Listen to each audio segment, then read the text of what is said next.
Hello, j'espère que tu vas bien. Ici c'est Myriam Karama. Aujourd'hui j'ai envie de te parler du fait qu'on peut vouloir faire des choses précises mais qu'on n'a pas besoin pour autant de les prévoir à la minute près.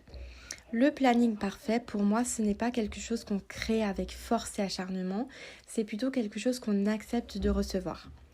En ce moment, par exemple, j'ai envie de faire plein de choses. En plus d'être entrepreneur, on fait école à la maison et j'ai choisi pour thème cette semaine le Japon.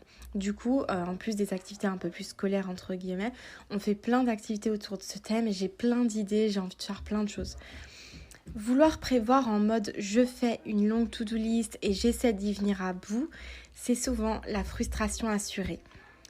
On peut faire des to-do list, mais en ayant conscience que de toute manière tout est parfait et en écoutant son intuition pour définir l'ordre des choses, les priorités.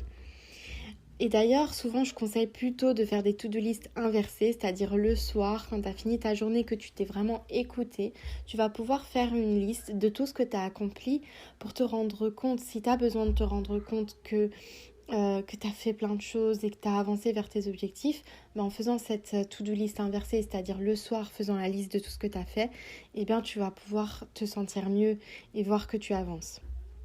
Souvent, quand je lâche prise en reprenant conscience que tout est parfait, alors les choses deviennent tellement plus faciles. Il y a une difficulté qui s'évapore, une facilité qui apparaît. C'est vraiment divin. Alors, ne t'empêche pas de faire des plans, de vouloir plein de choses, des rêves, etc.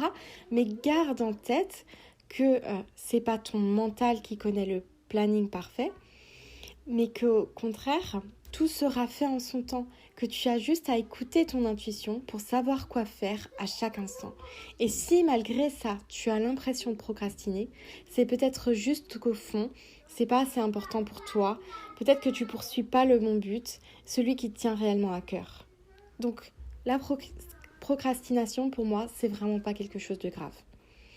Et d'ailleurs, si tu veux recevoir les actions du jour grâce à ton intuition, vraiment pouvoir décider par exemple des 3 actions que tu vas effectuer dans la journée, j'ai créé un carnet spécifiquement pour ça et aussi pour d'autres routines. Je te mets le lien en dessous de la vidéo pour que tu puisses le découvrir. À très vite!